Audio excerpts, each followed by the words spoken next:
Yung mga empleyado mo ba masyadong malapit sa'yo? Yung bang grabe yung tampo sa'yo pag meron silang hiningi o hiniling na hindi mo napagbigyan? Masyado bang direct yung communication mo between your staff, your employees, papunta sa'yo, connected sa'yo? Yung bang ginagawa mo naman lahat para mapasunod sila, pero ang ending, ikaw na may-ari ang pumapatak na masama? Kung ganyan ang sitwasyon mo ngayon sa negosyo mo, mga kasosyo, o kaya naman papunta ka na sa mga sitwasyon na yan na humahawak ng mga maraming tao, tapusin mo ang video na to kasi sigurado may mali kang ginagawa dahil gusto mo lang naman maging mabait na amo. Pero may ipapaunawa at ipapaintindi ako sa iyo ngayon, mga kasosyo, na hindi tama yan. Kaya tapusin mo tong video na to. Kung ngayon nga lang pala tayo nagkita, ako nga po pala si Arvin Urubia, si kasosyong Arvin Urubia. At magte 20 years na akong negosyante. Yung mga tunay na negosyo ang mga hinawakan natin. Ha? Hindi yung mga budul-budul na mga negosyo kuno dyan. Kaya kung negosyante ka rin na tunay, magkakaintindihan tayo sa mga video na to. O tara, simula na tayo. Bago nga pala tayo magsimula, maikekwento muna ako sa inyo, mga kasosyo. Ito muna mabangis na kwento. Katas ako, mga kasosyo, ng mga negosyong mga hindi magarbo. Mga negosyong hindi pang yayamanin yung mga opisina. Yung bang tipong nasa garahe lang kayo, pag mainit, sobrang init, pag maulan, naanggihan kayo pag nagtatrabaho. Ganyang klaseng mga negosyo ang mga hinawakan ko, sinimulan at paandarin, at kasama sa setup na ganyan, na yung mga katrabaho mo, yung mga kasamahan mo, ang bawat empleyado mo, ay sobrang close kayo. Ganon din sa akin. Nakatatlong luging negosyo ako, mga kasosyo, bago ako nagkaroon ng isang matagumpay na negosyo na nagpapasok na sa akin ng pera na tuloy-tuloy. Cash flow ba? So, ito na nga ang kwento. Yung isa sa mga pinaandar kong matagumpay na negosyo, nag-execute lang kami sa napakaliit na apartment.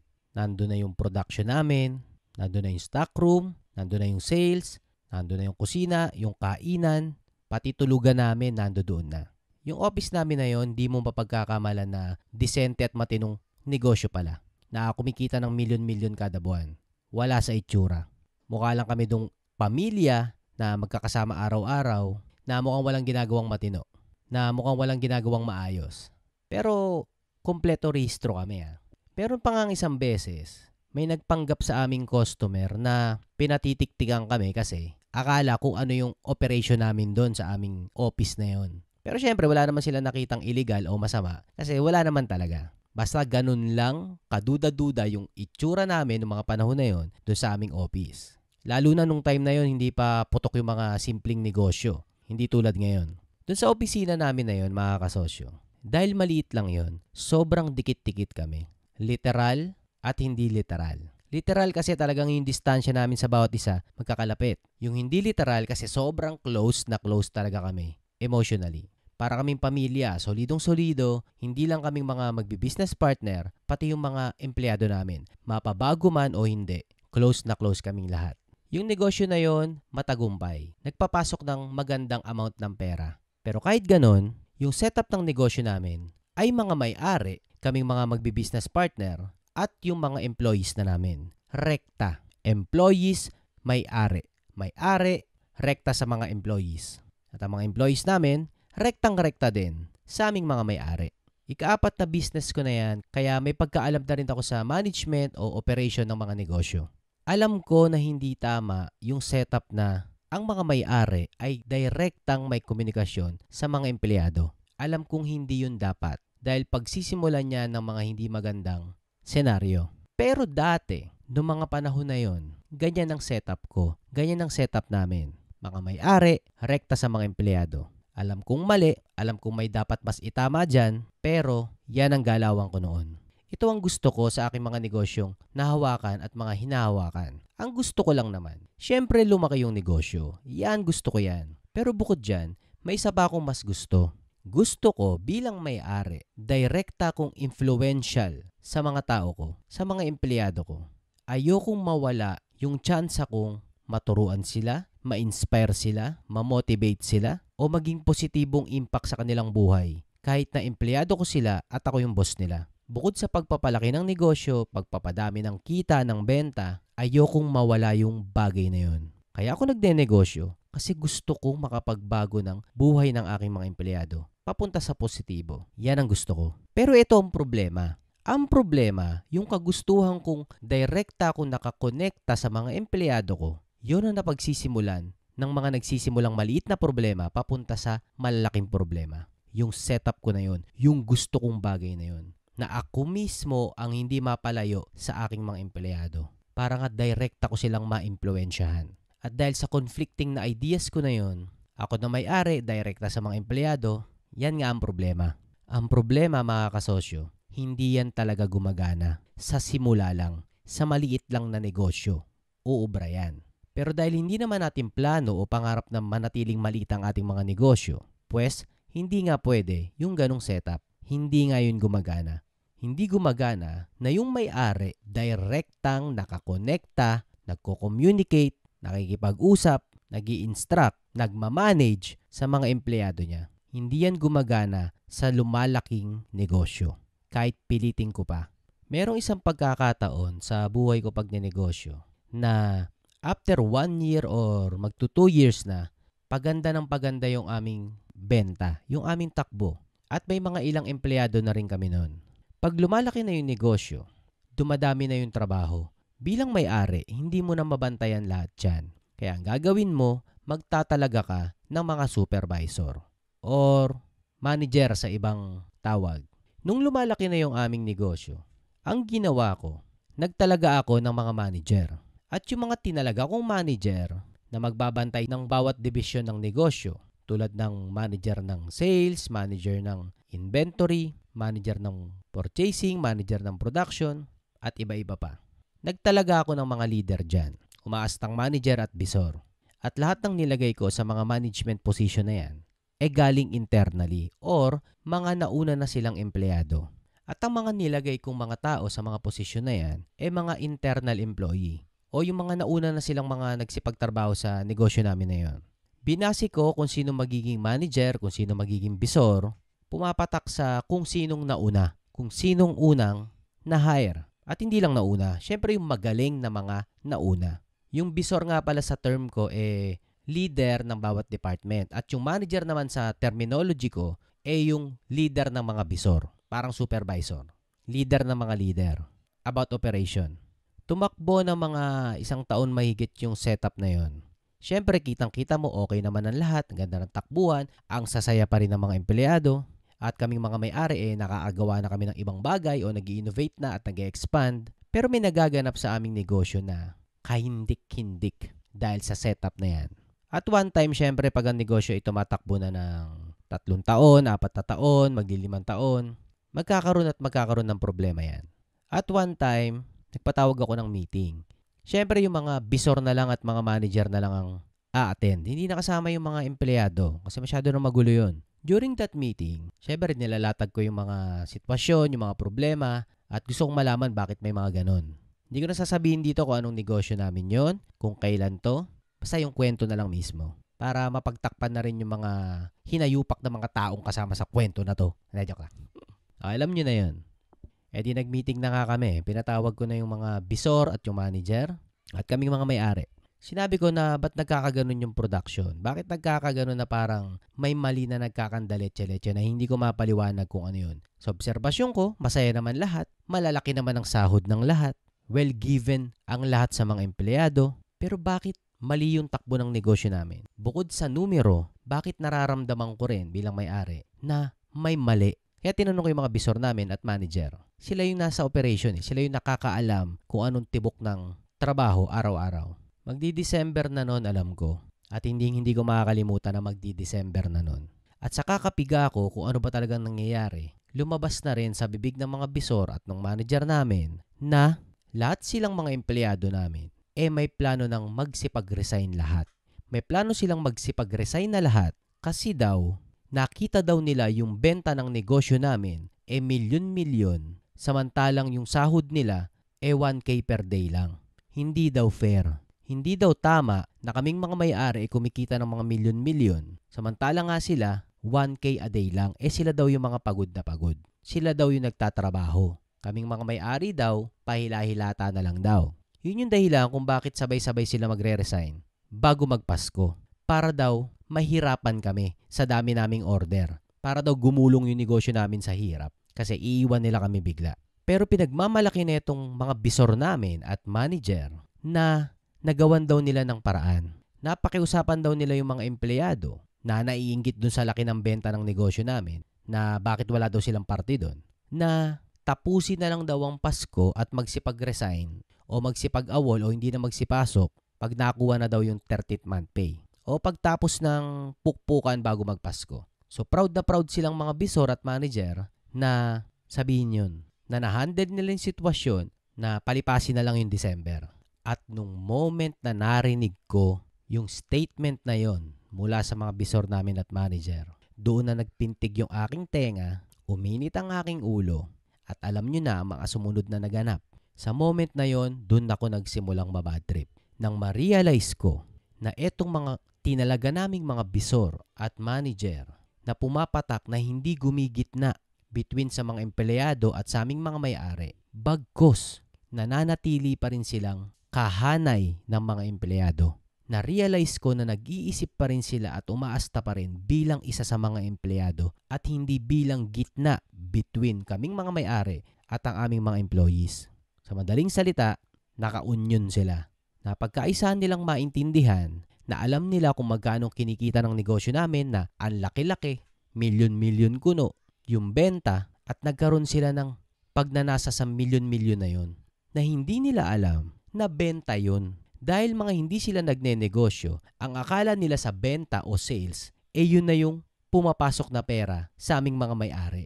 Hindi ko naman nga sila masisisi kasi nga hindi naman sila mga negosyante. Hindi nila alam ang pinagkaiba ng total sales, benta o revenue versus profit versus net profit. Hindi nga nila alam na halos walang natitira sa laki ng mga gastusin at sa laki rin ng mga sahod nila. Pero dahil lahat sila ay wala namang experience sa negosyo at lahat sila ay wala namang kursong pinagwakasan, buong akala nila pera namin lahat yun. At ang buong akala nila may parte sila dun na mayroon silang karapatang kumurot sa milyon-milyon na yun. At hindi lang kaming mga may-ari ang nagpapakasasa sa milyon-milyon na benta. Na ang totoo, wala namang natitirang kita sa dulo. Kasi nagpapalaki ka ng negosyo kaya lahat ubos. Kaya hindi ko makakalimutan yung meeting na yun. Nang sama-sama ng loob ko na yung mga pinagkatiwalaan naming mga taong prinomote, tinaasan ng sahod, binigyan ng kapangyarihan ng boses na mag-manage ng mga empleyado namin, hindi gumigitna. Kumampi sila sa mga empleyado. Umandar na ng matagal yung usapan nila na yon, ilang buwan na. At kung hindi ko pa napapansin na may mali, yung mali pala na nararamdaman ko na yon, inggit mula sa aming mga empleyado. Sila mga empleyado pero naiinggit sila sa aming mga may-ari kasi akala nila milyon-milyon ang aming kinukubra sa aming negosyo. Tahimik lang silang naiinggit. Ngumingiti sa harapan mo pero ramdam mo talagang may iba. Yun ang kapangyarihan ng inggit. Kayang humarap sa'yo pero meron kang hindi mapaliwanag na mali. Yung pala yung kinaiinggitan nila sa amin. Kaya may plano silang sirain yung negosyo sa dami nila nang biglang hindi na lang daw sila papasok pag nagkapukpukan na ng 12-12. Alam nyo naman pag 12-12 pukpukan ng mga negosyo. Yung December 12, pinagplanuhan nila na bigyan kami ng malaking problema na hindi mapadeliver yung mga order sa amin kasi nagsiaklas na sila, nagsialis na sila. Take note mga kasosyo, etong mga empleyado namin na to, tinuring naming pamilya, tinuring naming kamag-anak, malalapit na kaibigan, kasabay kumain ng tanghalian at hapunan, libre lahat. Pati pagtulog, pwedeng matulog sa opisina namin. Pag humingi ng pampagawa ng bahay, sige bigay. Pag may planong umabsent, sige tamang dahilan lang kahit hindi naman totoo. Pagbibigyan yan. Lumalabas tuwing weekend, nagsisipag-inuman pag may okasyon, lahat ng may mag-birthday sa kanila, may pakain kami sa kanila. Pero sila pa yung nakaramdam ng inggit. Yung tila ba meron silang karapatan sa pumapasok na pera sa negosyo. Dahil lang hindi nila nauunawaan na yung nakita nilang milyon-milyon na numero, benta yun at hindi profit. At bilang may-ari mga kasosyo, naniniwala ako na mainam na naiintindihan ng lahat ng mga empleyado mo yung status ng negosyo nyo. Kaya isa akong klase ng may-ari na dinidiscuss ko lahat ng numero. Magkanong benta ng buwan na yun para ma-improve, magkanong kita. Pero ako yung isang may-ari na hindi ko sinasabi kapag may problema na ang negosyo. Kasi bibigyan mo ba ng bigat yung mga empleyado mo? Siyempre hindi. Kaya itong mga empleyado naming mga yan Dahil hindi nila naiintindihan na yung mga numerong milyon-milyon na yun, total sales yun. At may expenses pa yun na pinagtangkaan nila, na pinagkainggitan nila, na nagkaroon sila ng interest na dapat may parte sila nun. Mga kasosyo, sobrang laki kong magpasahod. Libre lahat ng pagkain. Hindi ako hayop na may-ari. Yung pagtatrabahuin ka ng 12 oras tapos barya lang kikitain mo, hindi ako ganong klase. Kaya hindi ko masasabi na nagkulang ako sa pasahod. Hindi ko rin masasabi na sobra akong nagpatrabaho. Malabong mangyari yun. Napakadali ng mga trabaho ng mga empleyado ko, mga kasosyo. Hindi ako marunong magpahirap. Kaya nung araw na yon, mga kasosyo, alam nyo na kung anong naganap. Nagkawakasan yun. Kahit iwan nila kami, kaya naman naming mga may-ari. Kami nagsimula nun eh. Alam namin paandarin yung negosyo. Hindi kami yung mga may-aring walang alam sa pagpapatakbo ng mismong operation o paggawa ng produkto. Kaya namin paandarin yung negosyo kahit kami lang. Hirap man, pukpukan man, pero kailangang ma-deliver yung mga order. At yung grabing dagok na sitwasyon na yan, mga kasosyo, na nalagasan kayo ng mga empleyado, ang mga sumunod na mga naging solusyon ko dyan, syempre, nag-operate na naman ng walang mga manager sa gitna. Kami na namang mga may-ari, direkta sa mga empleyado. Tapos sumunod din na solusyon na in-implement ko, ang mga tinalaga kong manager sa future, internal pa rin, mga unang empleyado pa rin. Pero this time, yung mga nakapagtapos na. Kasi nakita ko na yung mga nakagraduate ng kolehiyo, may mas tsansang maging matagumpay sa leadership position o sa managerial position. Pero hindi pa rin nagsigana. Sablay-sablay pa rin. At etong huling sinubukan kong i-execute sa pagkuha ng itatalagang bisor o manager o mamamagitan between employees and mga may-ari, malayong malayo sa una kong diskarte. Pagposisyon ng managerial, nagsimula na akong kumuha ng outside hire. Yung hire na hindi nagsimula sa baba. Yung hire na bago talaga. Hindi kilala ng mga empleyado. Hinire mo kasi capable na mag-manage sa negosyo namin na yun. At yun yung gumana, mga kasosyo. Yun yung pinakagumana kung sinong tamang manager ang dapat maging manager. At yun ay para sa akin ay yung may experience ng mag-manage. At hindi doon pa lang sa trabahong binigay mo, magkaka-experience kung paano mag-manage. At walang relationship sa mga current ng empleyado. Hindi sila mga naging magkakaibigan, during ng mga nagsisimula pa lang sila, hindi sila mga naging magbabarkada, maging magkakakumpare. And the best na manager, yung gigitna between employees and bosses, yung walang paki sa mga nararamdaman ng mga hawak niyang empleyado. Walang kaibigan sa mga staff niya, walang kamag-anak, hindi sila close ng mga staff niya. Yon ang the best na manager.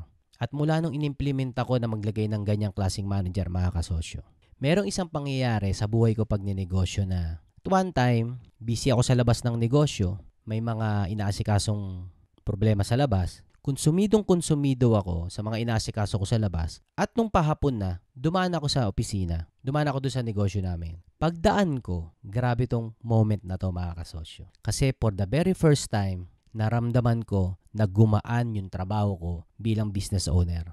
Kasi pagdating ko dun sa negosyo namin, hapon yun medyo patay na oras. Paglapag ko, nagulat ako, walang nagtatrabaho, walang nag-ooperate. Yung pala, yung mga staff namin nagmi-meeting at pinamumunuan nung manager na tinalaga namin. At nung moment na yon, mga kasosyo, ang sarap pagmasdan na yung mga staff mo napapaandar ng maayos nung tinalaga mong manager at wala kang takot na mag-union na naman. Na-realize ko nung moment na yon, mga kasosyo, na nakita ko yon at nasaksihan na nagmi-meeting sila na wala ako, pinag-uusapan kung anong ikaka-improve nila. Ang sarap sa pakiramdam bilang may-ari na naiiwan mo na ng tama yung negosyo. At may tiwala ka na hindi na mauulit yung nakaraan na magsipag-union.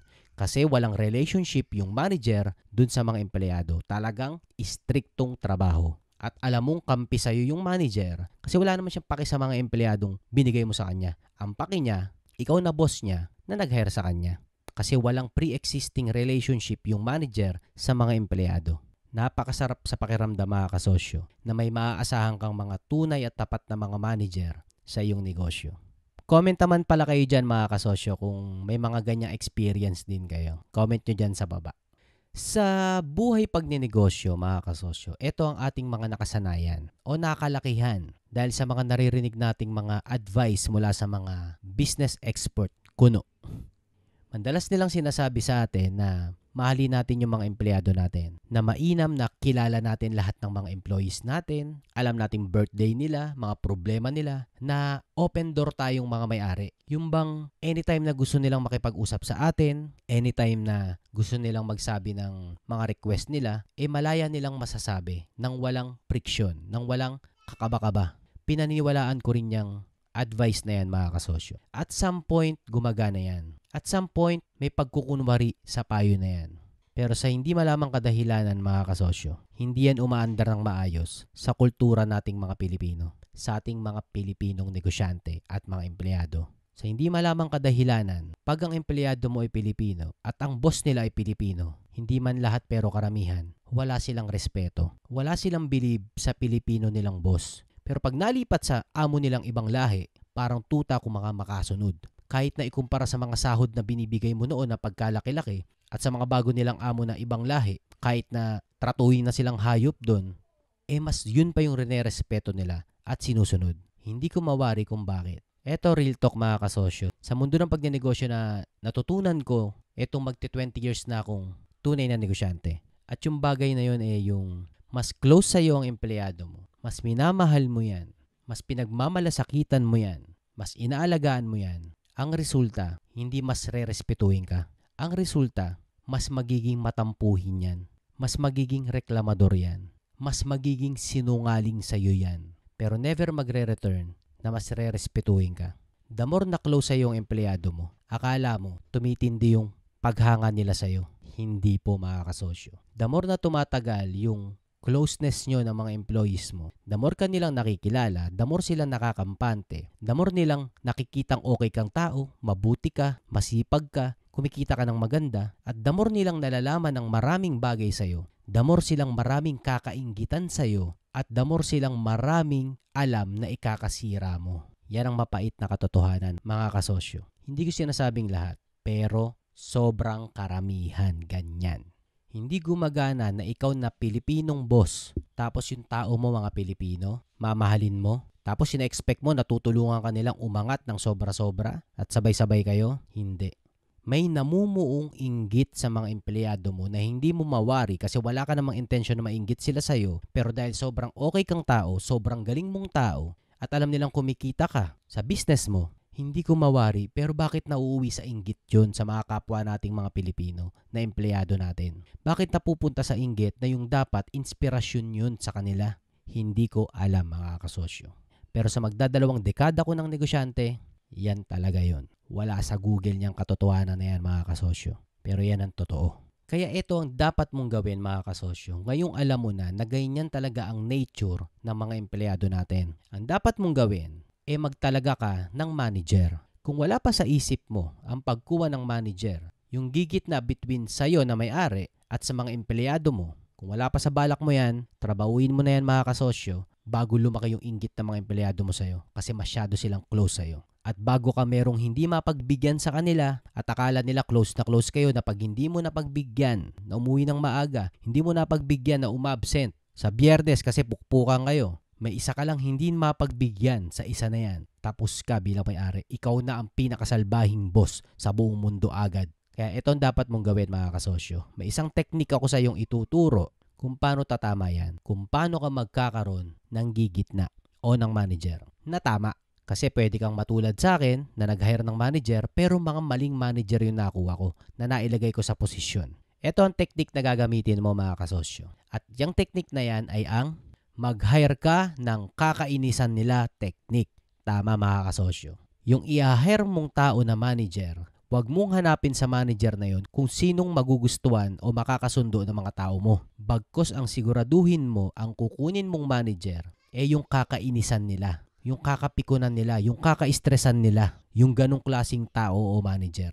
Huwag mo silang bigyan ng bisor o ng manager na sigurado kang makaka-close nila. Ang siguraduhin mo yung pagkakabadtripan nila. Kung mag-hire ka ng mamumuno sa mga tao mo, yung nakakaasar sa mga mata nila. Gamitin mo yung technique na yan mga kasosyo at sigurado kang hindi magsisipag-akla sa mga tao mo. Basta gawin mo pa rin lahat ng tama syempre. Maayos na pasahod, maayos na trabaho, maayos lahat. Pero mababypass mo yung tsansang magkampi-kampi sila dahil lahat sila inggit na sa'yo na may-ari.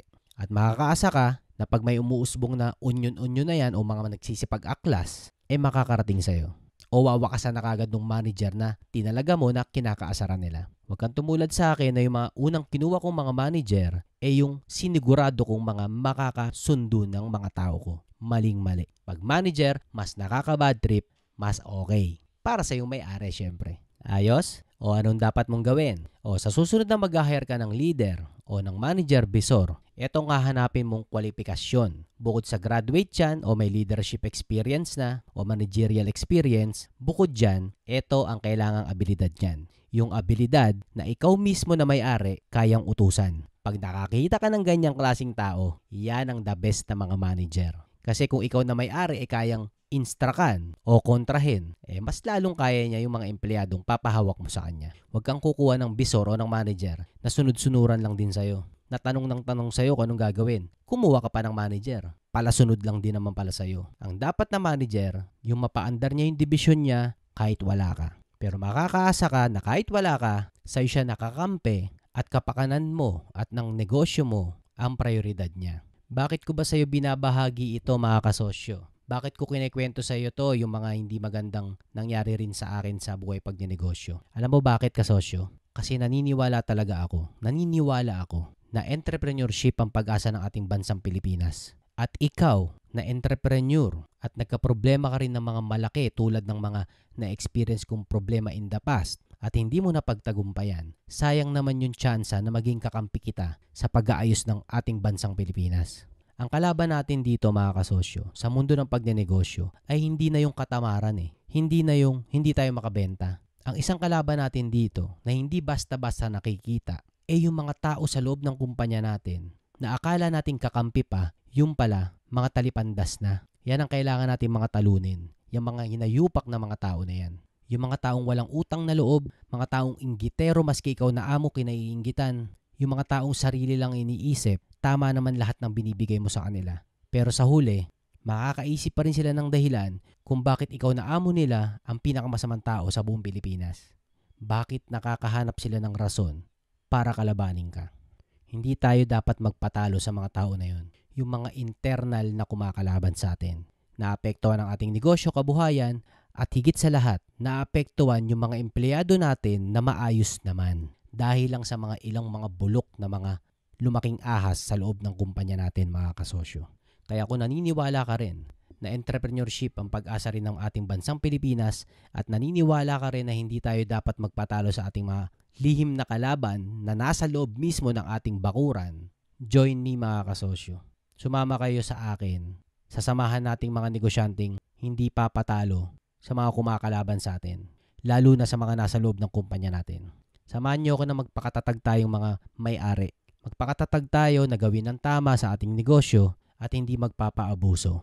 Samahan niyo ako mga kasosyo na maging mahusay tayong mga boss. Boss na mga nagpapasahod ng maayos, nagpapatrabaho ng tama, binibigay lahat ng dapat sa mga empleyado, pero mga klase ng boss na hindi nagpapaabuso.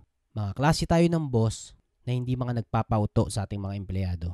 Mga klase tayo ng mga boss na kung may nakikita na tayong mga tumutubong sungay sa mga tao natin, ay kaya natin yung putulin at wakasan. Samahan tayo ng mga may-aring hindi tayo mga nagpapalaki ng mga hayop sa loob ng ating mga negosyo. Samahan mo ako dyan mga kasosyo. Ayos? Huwag mong kakalimutan mga kasosyo.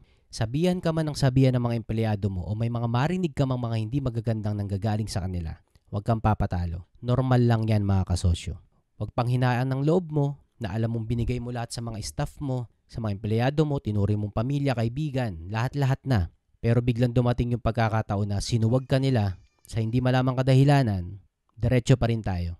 Andar pa rin ang negosyo, basta alam mong wala kang nilamangan, wala kang inargabyado, wala kang linoko, tuwid pa rin ang ating progreso mga kasosyo. Trabahong malupit pa rin tayo. Ayos? O kung gusto nyo nga palang mag-join sa ating grupo mga kasosyo, sa ating Kasosyong Malupit Group, yung link po nasa description sa baba. Facebook group po yan. Join kayo doon kasi marami rin kayong makikilalang ibang mga negosyanteng Pilipino doon. Naiisa yung mga pinaniniwalaan natin. Tayo, mga kasosyo. At mga kasosyo, sa panahon natin ngayon, content creation o pagbablog ang kinakalamang nating mga may-ari. Kaya kung hindi ka pa nagba-vlog, hindi ka pa rin marunong mag-vlog, hindi ka makapag-content, makagawa ng sarili mong original content sa'yo at sa mga negosyo mo, diyan ka na dedehado ngayon mga kasosyo. Kaya may programa akong binuksan, yung Kasosyong Malupit Content Creation Program. Kung gusto mong matuto mag-content na napakasimple lang pero epektibo tulad ng ginagawa ko, 7 taon ko nang ginagawa tong pagko-content na to mga kasosyo, na nagsasalita lang ako, walang kung ano-anong mga effects, pero nagawa mong tapusin mula simula hanggang dulo, kahit napakahaba ng video na to. Kung paano ko yung nagagawa na hindi mo ma-stop tong video na to, ituturo ko sa iyo yan sa program na KMCC. Isang buong buwan yan mga kasosyo. Join po kayo dyan at bukod sa makakapag-content ka na, mawawala ang hiya mo at matututo ka sa camera, tuturo ko lahat yan, magkakaroon tayo ng positibong impact sa mga makakapanood sa atin sa internet. Kung gusto mong sumali dyan mga kasosyo, message nyo lang ako sa aking Facebook page. Ayos? Alam ko nagustuhan mo tong vlog na to, kaya wag mong kalimutang mag-subscribe kasosyo. I-like mo na rin to at i-share. I-forward mo sa mga kapwa mo negosyante din na makaka-relate sa pinag-usapan natin ngayon sa video na to. At comment ka na rin dyan sa baba mga kasosyo kung na-experience mo na rin yung mga ganyang mapapait na mga istoryahe na napagtulungan tayo ng mga empleyado nating mga minahal naman natin. Comment nyo dyan sa baba na ako din kasosyo, ginanyan. O comment nyo lang yan. Salamat sa tiwala nyo sa akin mga kasosyo. Trabaho malupit tayo. I love you, God loves you. Huwag natin kalimutan na ang tagumpay galing kay Lord John. Dahil sa Deuteronomy 8:18, it is God who will give us the power to create wealth. Kaya galingan lang natin ng galingan at ibe-bless din ni Lord lahat ng mga pinagtatrabahuan natin. Bawal tamad mga kasosyo. Mama chup chup, let's change the world. Ciao, bye!